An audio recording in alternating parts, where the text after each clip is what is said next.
This conference will now be recorded.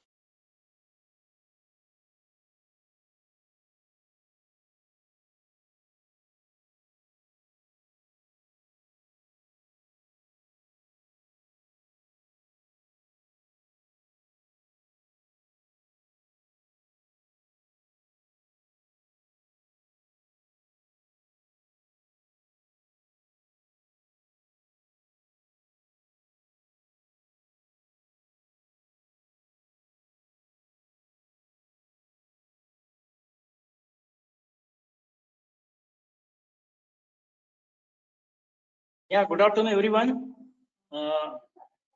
This is Nagesh Gohad from CNC Times. Welcome to you. Welcome all for this webinar on how to select machine tools. We have very distinguished, I can say, a speaker, trainer, and philosopher, friend, and guide. He is Mr. Manu Ganesh. I will give you a brief about him. Mr. Manu Ganesh, actually, he is a mechanical engineer and he has 30 plus years of experience. He has worked in very big companies like BFW, Indian giant now. He has also worked in Makino, which is a Japanese company. He was one of the first few employees in that great company, which has, which is very well present in the India. He has also worked in EMAC. Just to summarize his, you can say, accomplishment, because it is a very detailed profile of Mr. Manu Ganesh. But we can really have three biggest accomplishment. We can, I will be very happy to tell you about the same.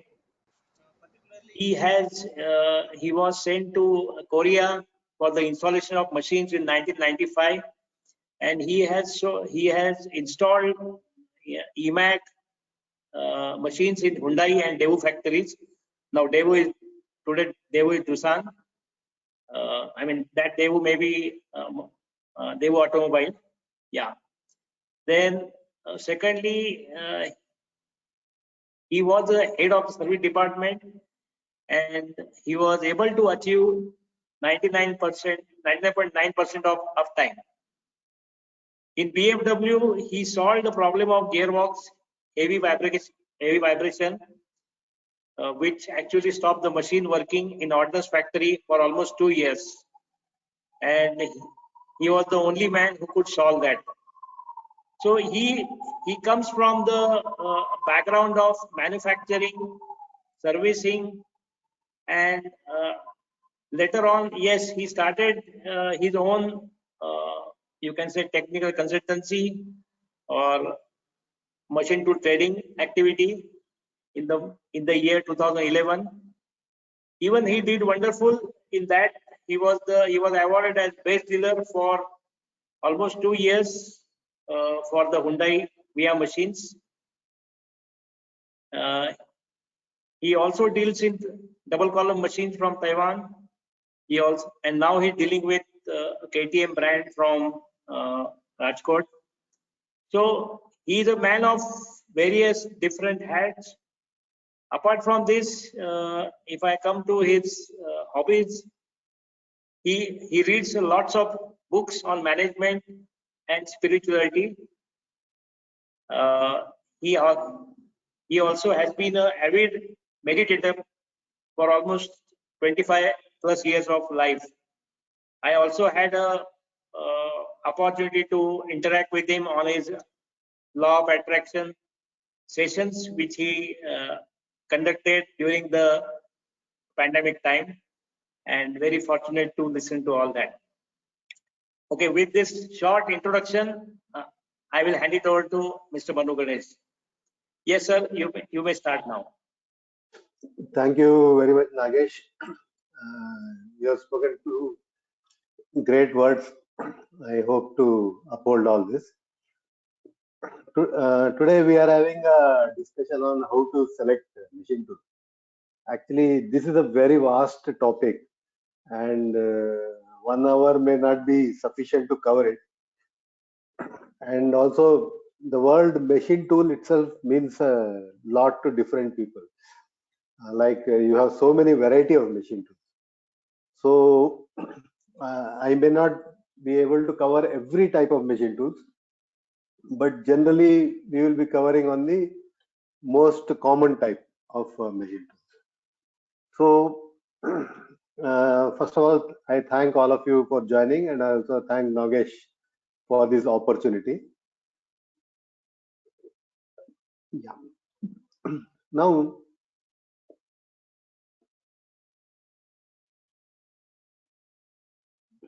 just a moment. Yeah. Now, is there any thing called as a best machine or a best brand or anything? There is nothing like that actually. There is nothing best. Like for example, is there any best car? For example, somebody wants to do a taxi business. So is there any best car for him to buy for taxi business? It only depends on his customer. Like if his customer is inside a narrow city lane, then definitely a small car, maybe like a Indica or something, may be good for the taxi guy. Whereas if his customers are staying in five-star hotel, then that taxi person may buy a Mercedes or BMW or anything of it. So your machine depends on your intended customer who is going to give you order. Suppose you have a very high-end customer, then you can invest on high-end machine. So this is one of the important things, that every machine tool will serve its purpose. Each machine tool serves its own purpose actually. Then machine is also chosen by the quality of the component. So suppose you want to make a very high precision component, then you have to go for a high precision machine tool. And also based on the if you have number of setups, if you want very high precision, maybe then you have to have lesser number of setups. Then you may have to go for more complicated machines, which can finish the component in one set. Then it also depends on what image you want to give to your customer. Like I have a customer who has, what he has done is, when he started his business, he bought some of the expensive Japanese machines. So those machines are kept in front, and backside all he has Indian machines. So the Japanese machines give him an image actually. It gives a very good image in front of the customer. Then also it depends on the volumes of the part. So if the part is very high volume, then you may require a machine which can handle high volume production. So which are higher rapid and maybe pallet changer or these kind of things. Then you can choose on the cutting requirement, whether it is some components are cut at very high RPM, some are cut at low RPM with high depth of cut. So these are two different philosophies. So based on that, you have to choose a machine. So when you are choosing a very high RPM machine, then maybe certain machines may have a limitation. Certain manufacturers may have specialized in high RPM. So you may have to go for those machines. And when you are looking for a machine to cut heavily at low RPM, then you may have go to different manufacturers, like those who use a gearbox in the machine where it can deliver a very high torque. Then also you can choose based on the materials used, like if you are using titanium, tungsten or this kind of material, you will have a totally different type of machine. So different manufacturers. Now coming to what is the advantage of choosing a right machine actually. So if one makes a decision to choose a good machine, then what happens to him? Then his business becomes very profitable actually. And machines run longer time without failure, and the machines will maintain accuracy for long time without any problem. And they become profitable because, see, we will have loans for the period of 5 to say 7 years. So until 5 to 7 years, we will be repaying for whatever we earn out of the machine. We will be repaying the bank. But after that period is over, whatever we earn in the machine is for us.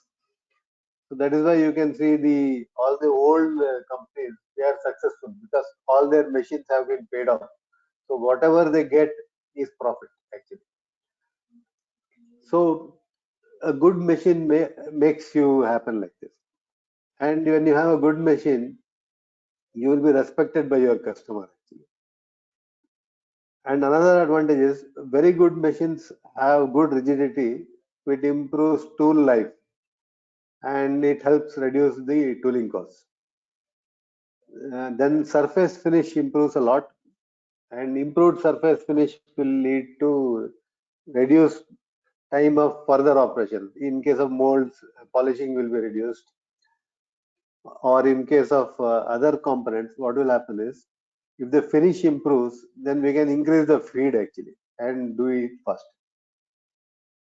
Then in mold work, the mold is done in two pieces actually. Two halves are matched, assembled together.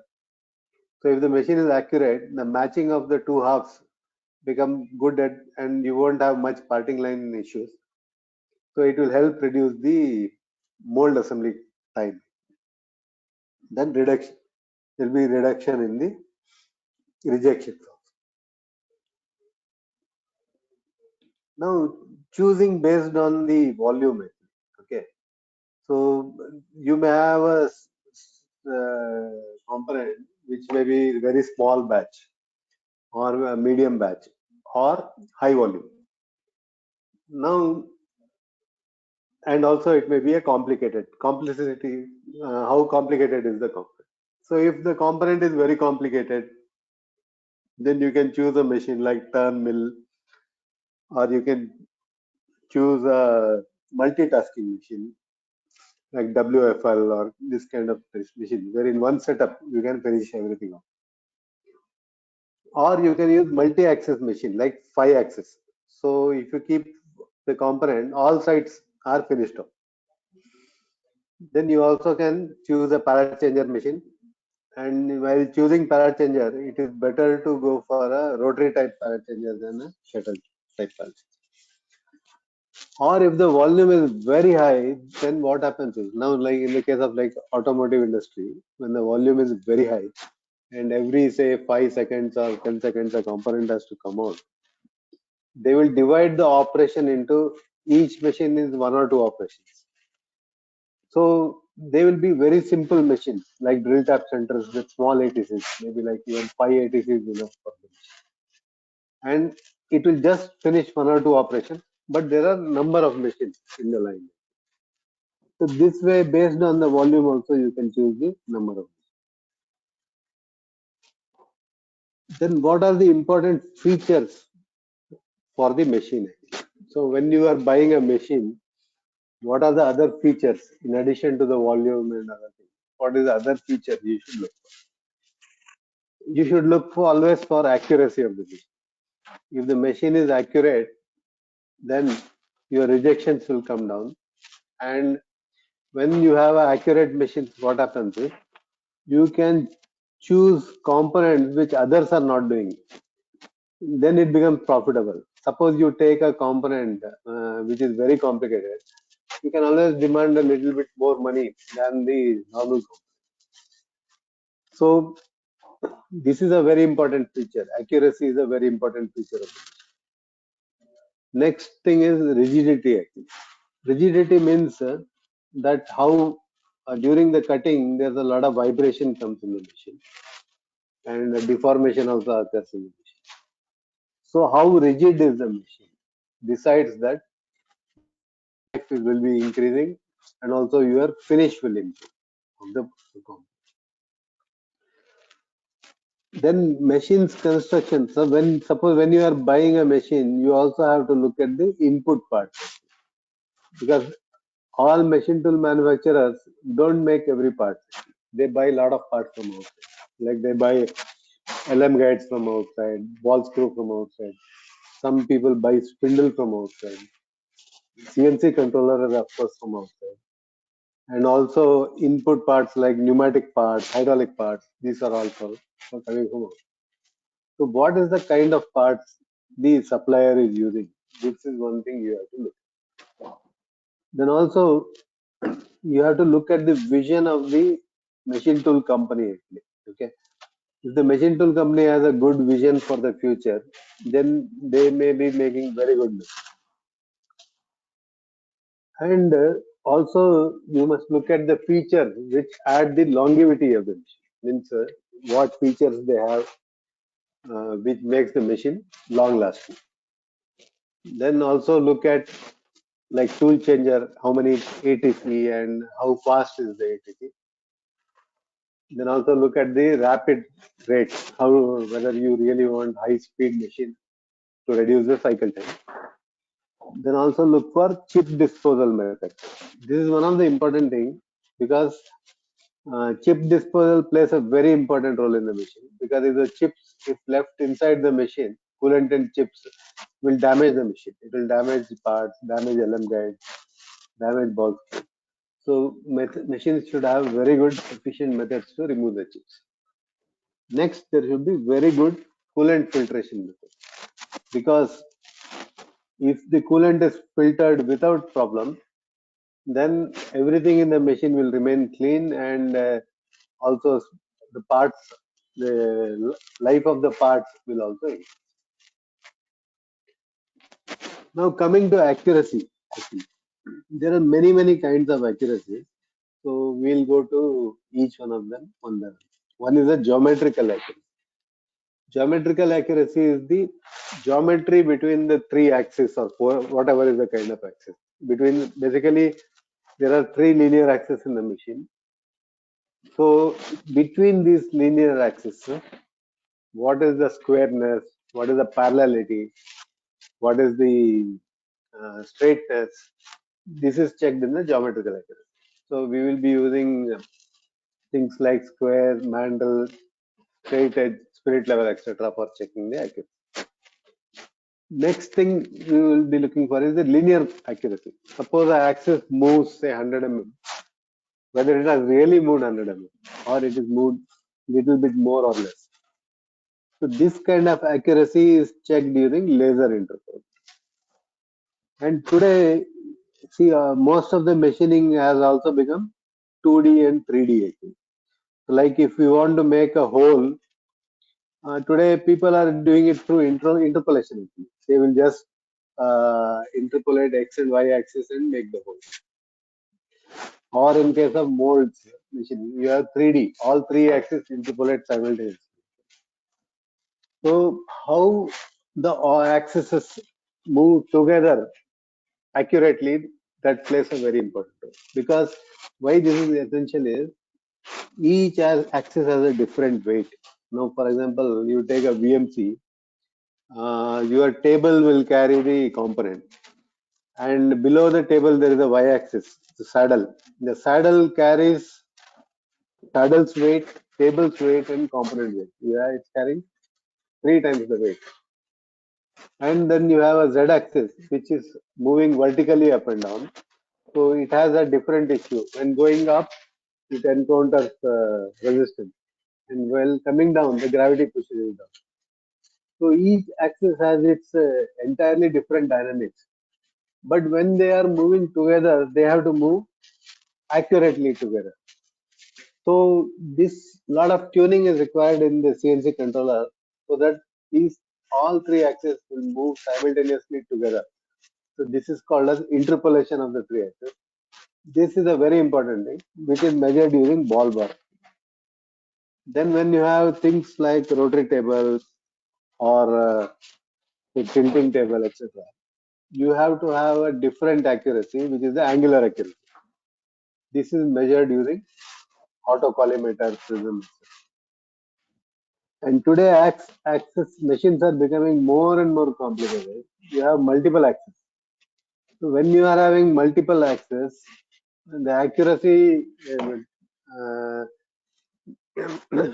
linear accuracy has no meaning, because if the axis is not square, so what happens is linearly they may be moving correctly, but the component may not be exactly square. Like if you machine a cube, it is not really cube actually. It's something like a rhomboid, or some different kind of shape will be coming. So for checking this, there's a method called as volumetric access machine method. So if you go for higher than 4 axis, 4 or 5 axis, then we need to use a volumetric accuracy checking methods. So all high-end machines use this volumetric accuracy checking method. So like, for example, let us say there is a very precise machine, like a jig boring machine.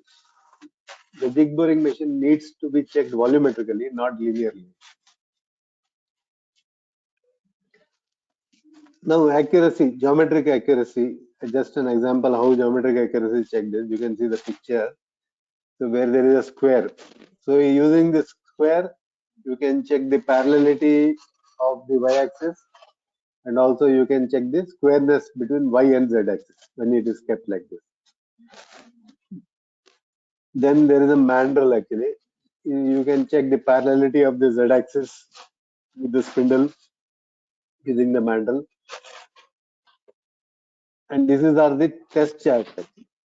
So before buying any machine, actually, you need to look at this test chart. And even after installing the machine in your premises, like if you have checked this machine in your customer, in your supplier's factory, then the machine comes to your premises. Then it is better to check this, because in transportation something may have loosened or something may have. So it is better to check this. Then in this, you can see in this result accuracy, there are 2 points. One is a tolerance and another is a result actually. Tolerance is something decided by, like in India, there is a Indian Machine Tool Manufacturer Association. They have made a test chart. So they have given certain tolerance, but the result is the decision of that individual machine tool maker. So if you see some of the individual machine maker, they want to achieve better than the tolerance. Some of them want to achieve 50% better than the tolerance. So that way, they want to give more accurate machine to the supplier, to the customer. To the customer, they want to give a much more accurate. So the philosophy of the company decides the result. The tolerance is decided by association machine tool manufacturing. So this also needs to be kept in. Third thing is to check the axis. Uh, what you can say is a linear accuracy, linear movement, whether it is moving exactly as per the record or not. We use something called as a laser interferometer. And when we use laser interferometer, we have different systems of measurement. Okay. So in this, I am showing you two charts actually, one on the left side and another on the right side. The same machine is has been checked by two methods. One is on the left side by Japanese standard, JIS standard, and on the right hand side by a German standard called VDI standard. So you can see the same machine when checked in Japanese method of checking, it shows 4 microns accuracy. And when it is measured by German DIN standard, you are getting a totally different accuracy, which is much higher. So if you show to a layman, he will say the one on the left is more accurate than the one on the right. But in reality, these methods are totally different. The method on the right is statistical method, where you will calculate Six Sigma and other things. So that is why it shows a much bigger variation. So suppose you have two manufacturers. One is quoting 8 microns by German standard, and another quotes 8 microns by Japanese standard. You can very clearly understand that the person who is measuring by Japanese standard, his machine is not accurate actually, whereas the other machine is more accurate. So this is one thing to be noted, because lots of manufacturers use different methods, and we get they can confuse us. Now interpolation accuracy is checked using something called as ball bar actually, where both the axes xy or y xz or yz simultaneously move, and you have a LVDT which will transducer which will measure the deviation. So you will get the results in that. So generally tolerances will be around 30 microns, because you will be doing a diameter of 300 mm. 150 is the radius, 300 mm you will be checking. So for 300 diameter, 30 microns is the tolerance, but most manufacturers try to bring it to a smaller level, like 10 to 12 microns they try to achieve, so that those who are mold makers or those who make components holes without boring bar, this plays a very important role. Then even when you buy the machine, you should always have a cutting test. So see, this is a standard. First, this test was developed by National Aerospace Association in US. So they have made some component. So in this, you will be checking geometrically about the machine. Then you will be checking the position accuracy. Everything will be known on the component. So this is called a mass test. It is very famous. Everybody uses this test. But I'm not sure about Indian manufacturers whether they use or not. But most of the foreign manufacturers use this kind of test. So also when you are buying the machine, always good to have this kind of a test. Next, machine tool building is an art actually. So in this art, the artist is a scraper actually. So what is scraping? Little bit we'll try to understand. Since time is limited, we'll not go to the complete depth. See, if you can see there's a item number 1 is a jib actually. It is just ground. When the ground jib is blue is checked on the master, you can see the contact is only on the two ends actually. So in center there is no contact. Then if you see the point number 3, there's something called a scraping. By doing scraping, we will increase the contact throughout. The grinding is the most precision operation, and in spite of doing that grinding, we don't get accuracy. So accuracy is obtained only by manually scraping. So this is very important. Whereas many of the machine tool manufacturers, they don't want to do scraping it, because scraping delays the manufacturing process. Scraping is a slow process. So they want to produce a lot of machines and ship them out. So the company which does more scraping will give you a more better machine. So all the mating surfaces is also scraped. So this is a manufacturer who is scraping the spindle mounting, even ball screw mounting is scraped, so that you will have a perfect contact and ball screw life and spindle rigidity is improved. Next thing is when the table is mounted on the LM guide, the manufacturer scrapes the table directly actually. Okay, so if they are following such practices, then you can understand that the machine will last for a long time. To reduce the cost, some of the manufacturers use this kind of spacer. Like you can see 24, item number 24 is a spacer. What they do is they grind this spacer actually. They'll below the table and the LM guide, this spacer will come. To save time, they will take it to the grinding machine, just grind it and bring back. This way they can deliver the machine faster actually. But in the long run, this grinding will never be flat. It will not be perfectly flat. So over the period of time, slowly this gives up or it moves by few microns. So the accuracy of the machine deteriorates over the period of time. So these are different philosophies manufacturers have. So when buying the machine, you must look at how they are building the machine. So if they are building the machine in a good way, then what happens is your company will be profitable because you can use the machine for 15 years, 20 years also. So that way, once the machine is paid off, you don't have to, whatever you earn in that machine is a profit for you. Then another important point is the number of guideways the machine has, particularly in y-axis, so that it can support the load better and reduce the overhang. So you can see when the x-axis moves, there's a bit of overhang. But if the width of the y-axis is bigger, that you have multiple guideways, then the overhang reduces. Next thing is to improve the rigidity. Some of the manufacturers use something called a star tube. So you will have layers of casting. One central layer containing a solid tube, then one more tube outside. So this way it increases the rigidity very highly, and you will get good surface finish and also good tool life. And also, what is the spindle you use? Okay. So the spindle is the heart of the machine. So how is the spindle being done? How is the spindle assembled?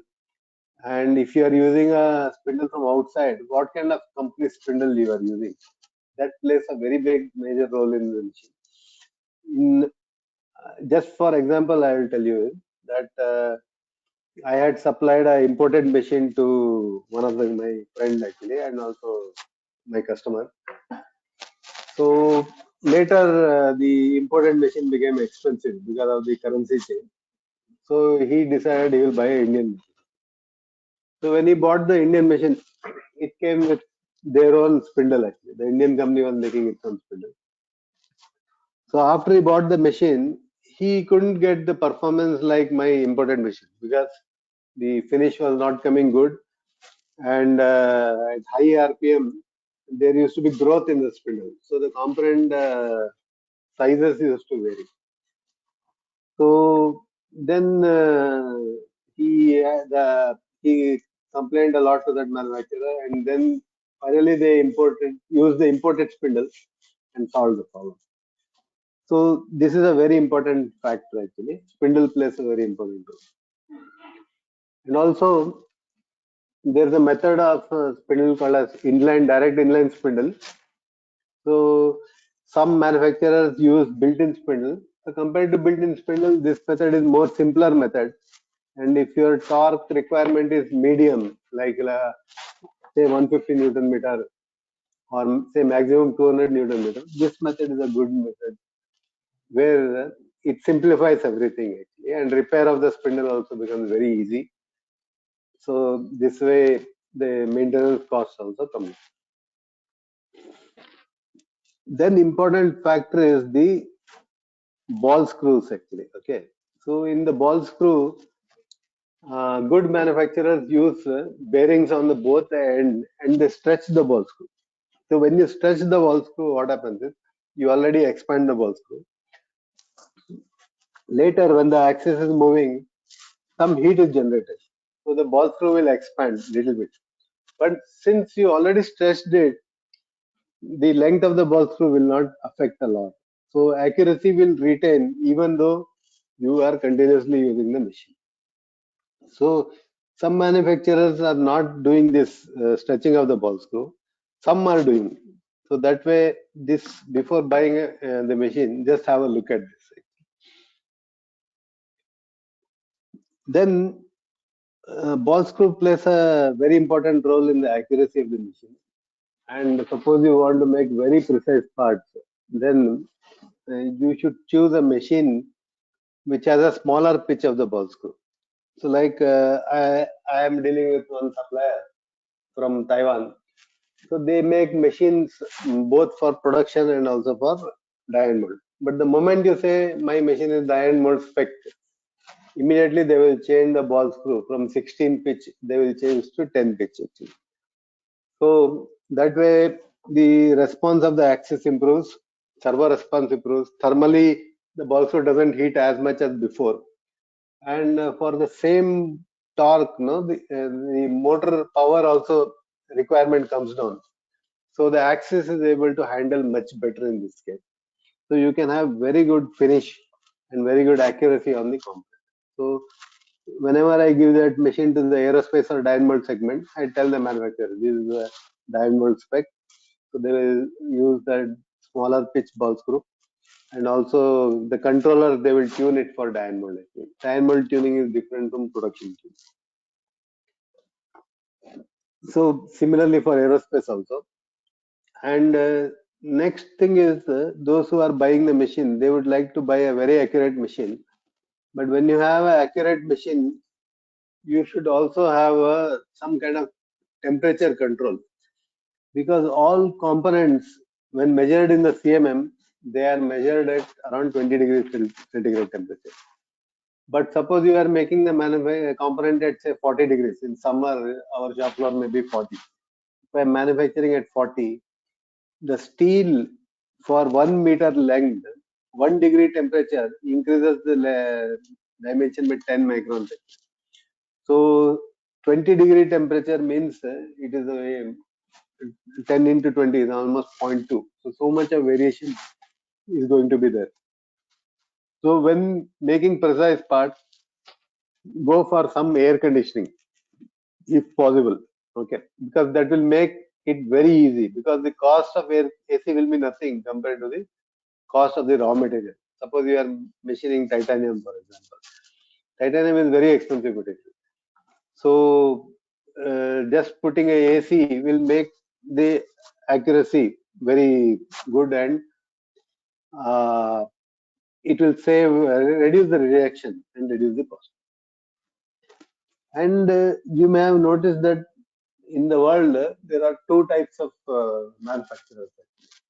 One is European style and another is Asian style. Asian style means all Asian machines follow one style, like Taiwanese and Korean and Japanese, they are one kind of machine. And European have another kind of machine. In Europe, the technology is little bit different, and the ball screws what they use in Europe are generally rolled ball screw actually. So when you use rolled ball screw, and the Asians use ground ball screw. Ground ball screws are more precise, whereas rolled ball screws are less precise. So that is why the European makers are forced to use linear scale and other things, because they use rolled balls. So this we need to understand. There is a difference.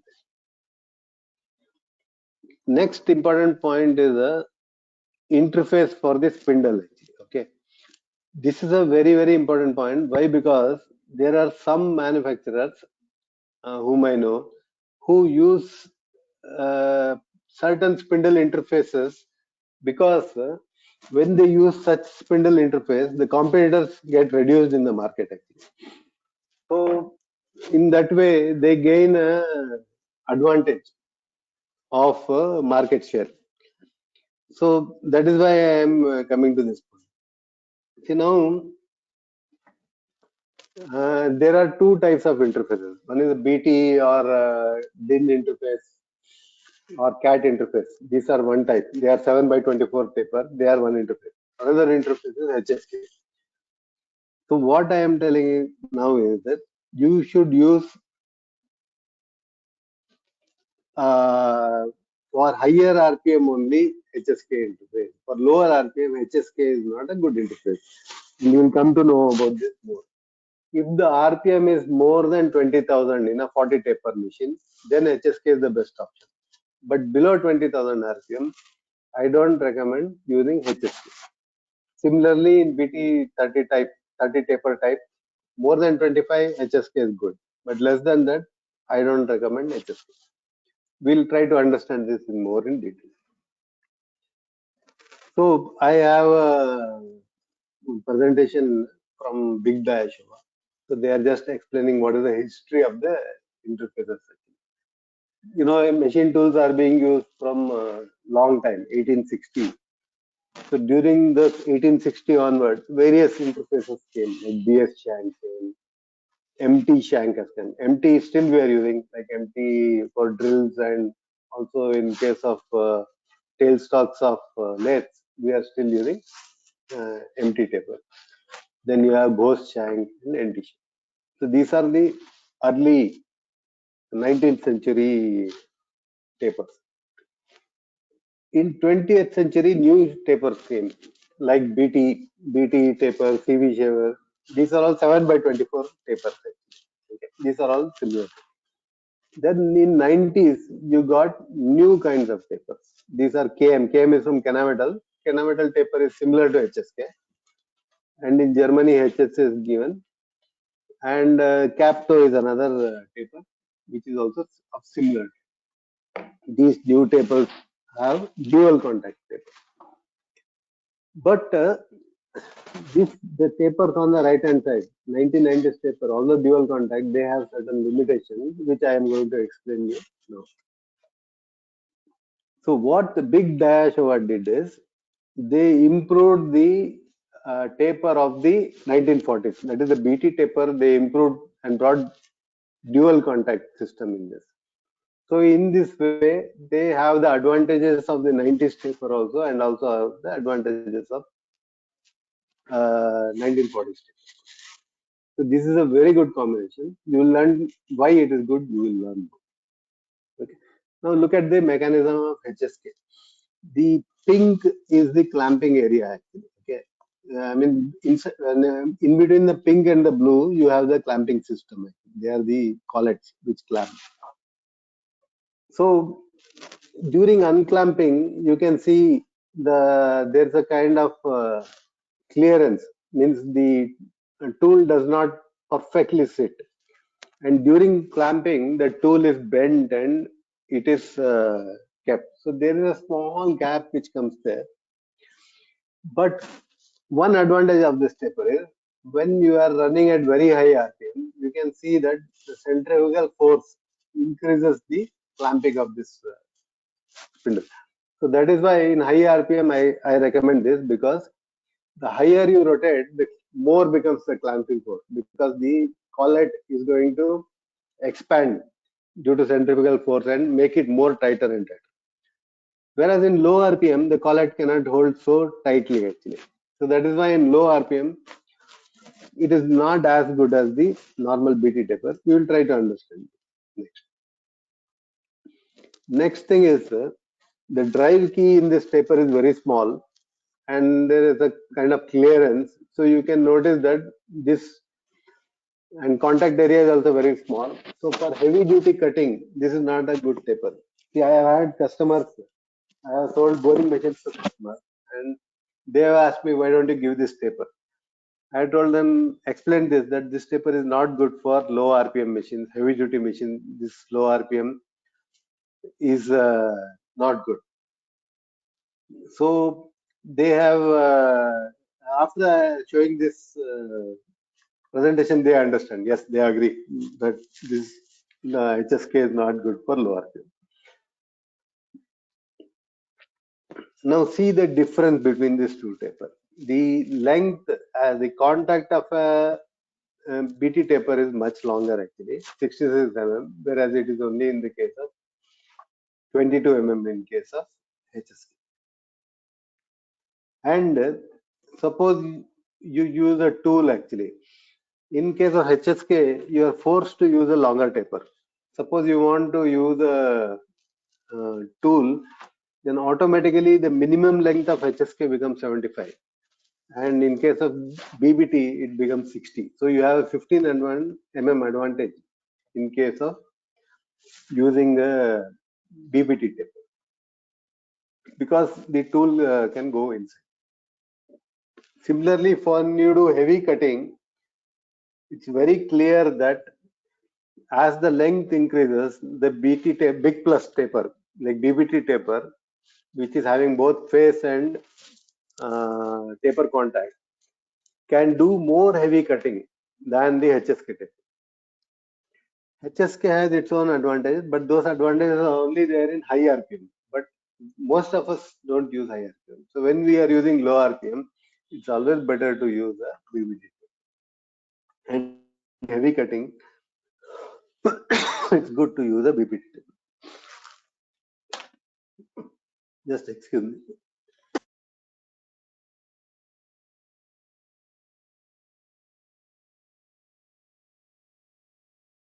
You can also see on the right hand side, during slot milling also, the BBT taper works much superior than HSK taper.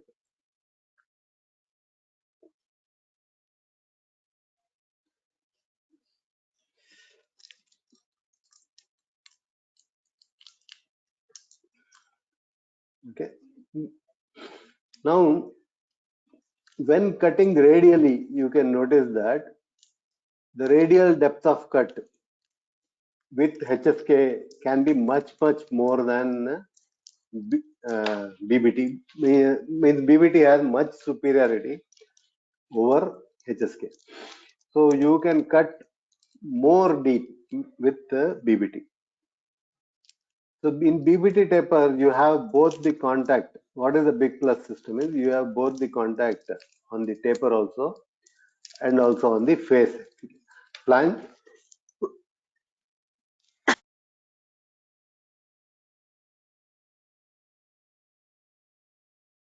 Excuse me for a second.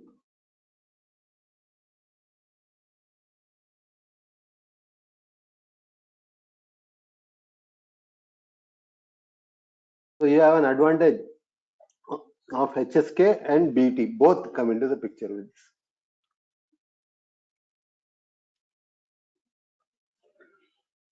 See, when you unclamp, you can see there is a small amount of clearance. But when you clamp, what happens is there's a clamping on the taper area also and a contact on the face also.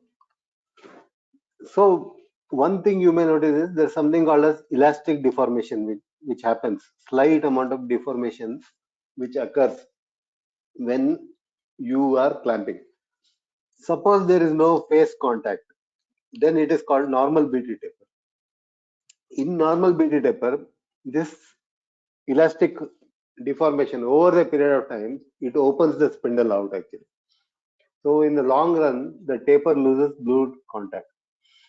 Whereas when you use BBT, such a thing doesn't happen because the elastic deformation is restricted by the face contact.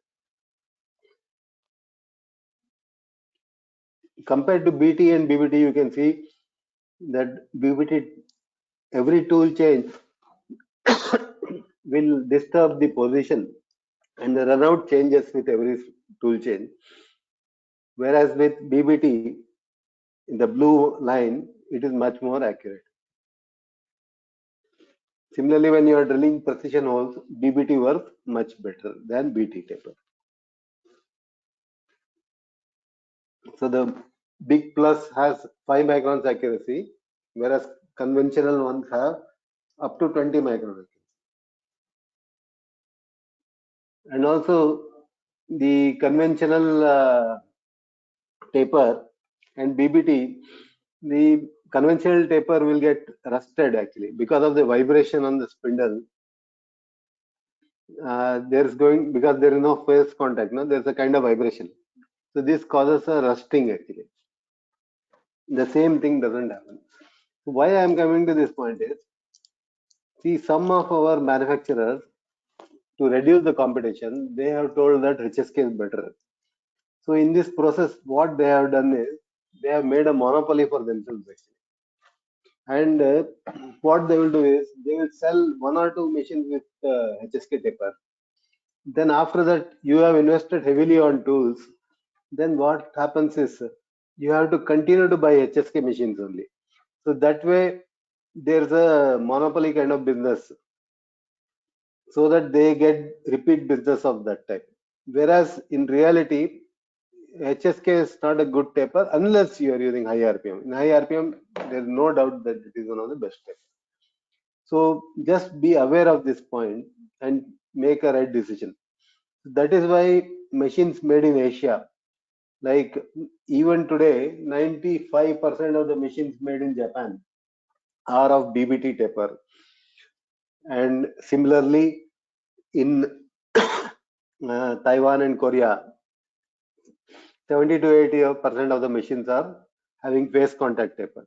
And HSK has only very small market share, like 2% or 3%, because they understand that this is good. HSK is to be used only when the RPM is high, because the clamping force increases with RPM and improves the rigidity.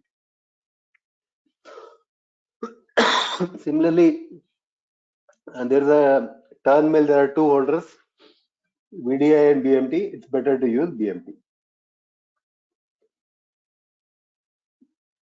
With this, is my last slide. In case of VMCs, there are some manufacturers, they say our column moving type machine is stronger or something. But in fact, this why they have introduced this, because they reduce the competition, because such machines are very few. So they can demand a better margin in this. But my practical experience has been is that these machines have thermal issues. So they are not as accurate as the other machine. So just be aware of this. With this, I end my presentation. I thank you for your opportunity. Those who have questions, please feel free to ask me. We have time for question and answer now. Yes. So thank you, Mr. Basuganesh. Thank you for your very enlightening, what you can say, webinar on this, because it is a very vast subject, as you mentioned. I think you have covered at least a very good part of that. And if anyone has got any question, I think I would request them to type in chat box so that we can take it one by one. I think so. If you have any question, just type in chat box. No questions.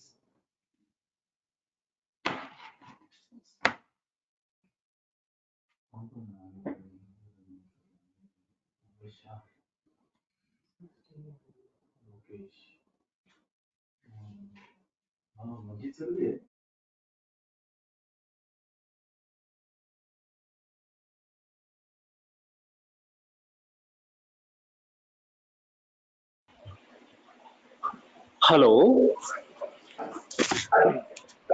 Yeah, there's a question.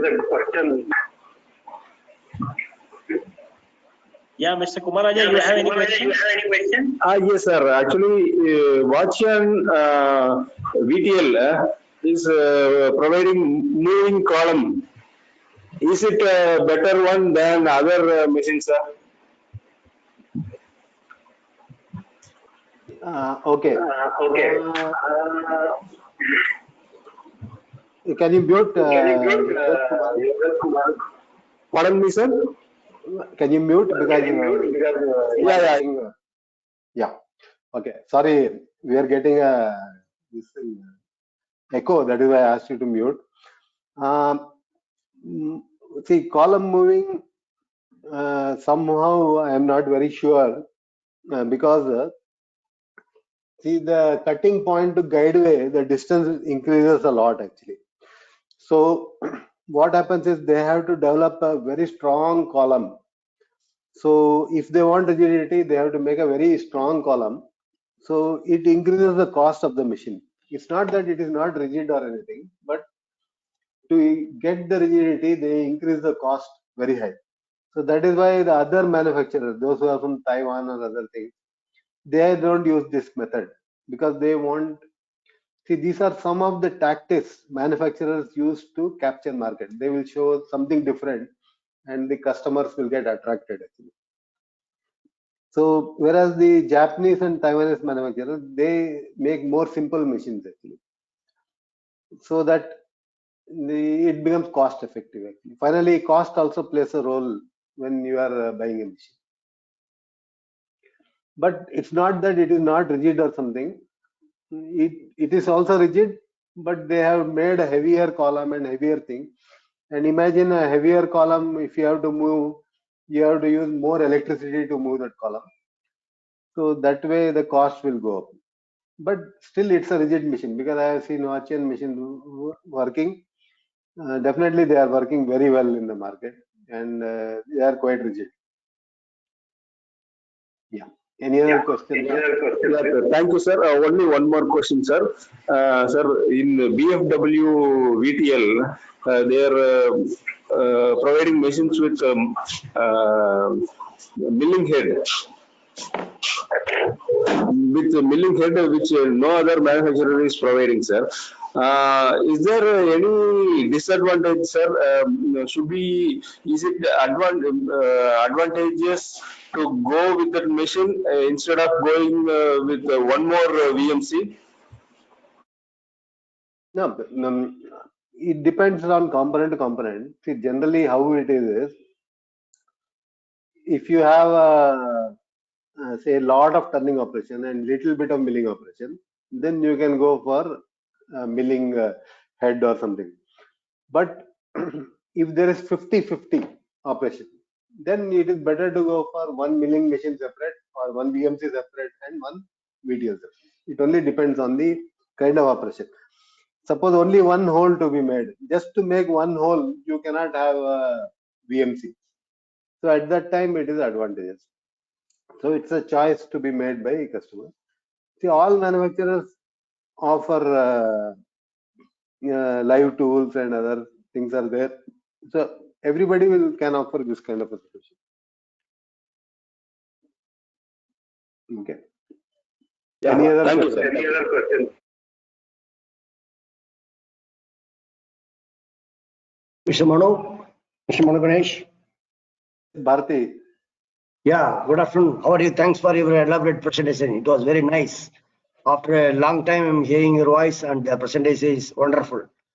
Regarding sir. this Thank you. ball screw schooling, you're not anything you told about. Yeah. See, when the machine, you need a high feed. Suppose you want to move the machine fast to reduce cycle time, then Okay. you have to use a higher feed.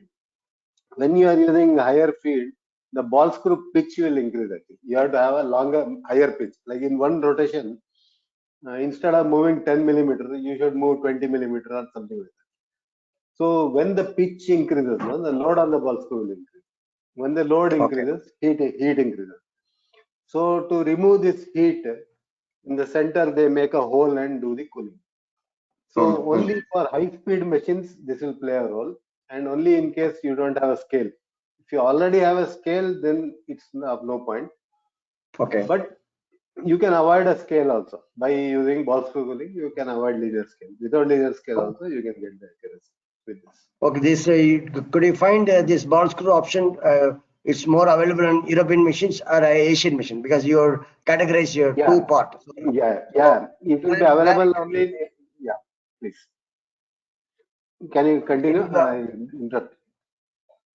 Sorry, no. You just tell me whether it is in European part or Asian part. It's mainly in Asian part, because Asians want to make the machine more simple. Actually, they don't like to have more devices.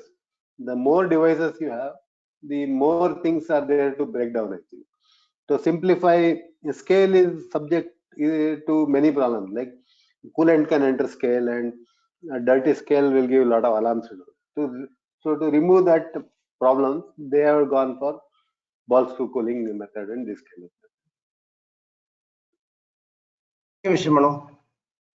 Yeah, thank you, sir. Yeah, next I think Mr. Ravi has a question.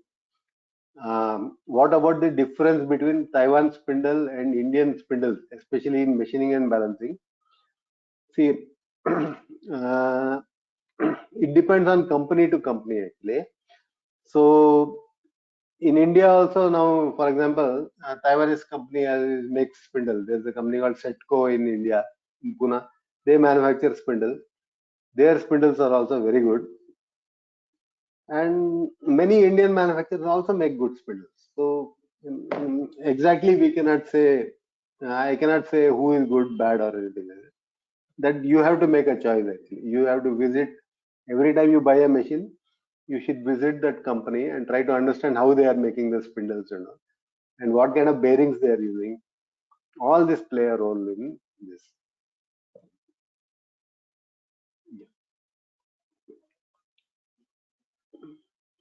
Any other questions? Sir, one final question, sir. Yeah. Hello. Sir, in imported machine and also Indian machine, A to 8, A to 11, A to 15, like that, it is categorized, sir. Spindle nose taper, yes, sir. How do you compare this with the bearing size, sir? Which one is better, sir? To go for a higher taper or heavier bearing, sir? Yeah, it's a good question. But generally, when the taper increases, the shaft size also will increase. When the shaft size increases, bearing will automatically increase. So compared to A to 8 and A to 11, A to 11 will automatically have a bigger bearing size. It's only some manufacturers what they do is now they have like in case of Hyundai Via, they have a 8 to 8 machine with two sizes of bearing. They have a lighter duty 8 to 8 with one size of bearing, heavier duty 8 to 8 with bigger size. So you have to look at both the taper and also the bearing size. And also another important factor is you have to ask what is the load carrying capacity. See, the load carrying capacity is decided by the bearing. See, we have seen two manufacturers having 8 to 11 spindle. One manufacturer's 8 to 11 spindle can carry only 200 kg weight. Another manufacturer's 8 to 11 spindle can carry 500 kg weight. So these are some of the questions which you need to ask while buying the machine. Yeah. Next, Rajendra. Yeah. Rajendra sir has a question. When we say accurate machine, are there any classes of accuracy that should be specified while selecting a machine? Actually, such a classification has not been done actually. But what we can always do is that ask them for a sample of test chart and see whatever machine they have manufactured, what is the accuracy they have got compared to the tolerance, what is the real readings that have come. And then we can always say that I want a machine, suppose you want more accurate machine, you can always talk to them and try to negotiate saying that give me, I am ready to pay you a little bit extra, but give me a machine which is working at 50% of the tolerance. Like if the accuracy tolerance chart says 20 micron, you give me accuracy in 10 microns or 15 microns. You can always negotiate. So you should also need to compare when you are comparing two suppliers, you need to also compare the test chart and ask them for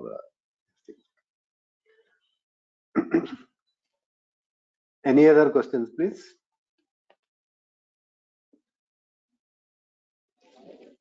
Yeah, I think we will take on the last question. Rather, I would request everyone to be in touch with Mr. Manu Ganesh for any technical consultancy on machine tools. If you want his detail, we can share the details. You can talk to him, take his consultancy anytime. He is what you can say, more of an expert in machine tools selection and everything. So if you don't have any question, then we will conclude here.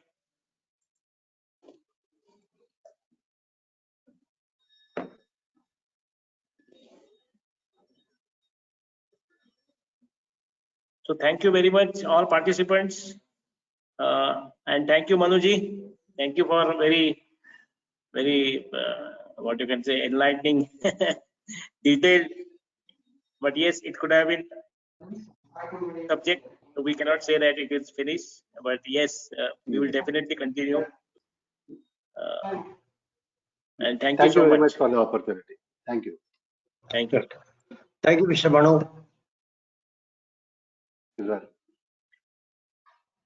Thank you. Thank you.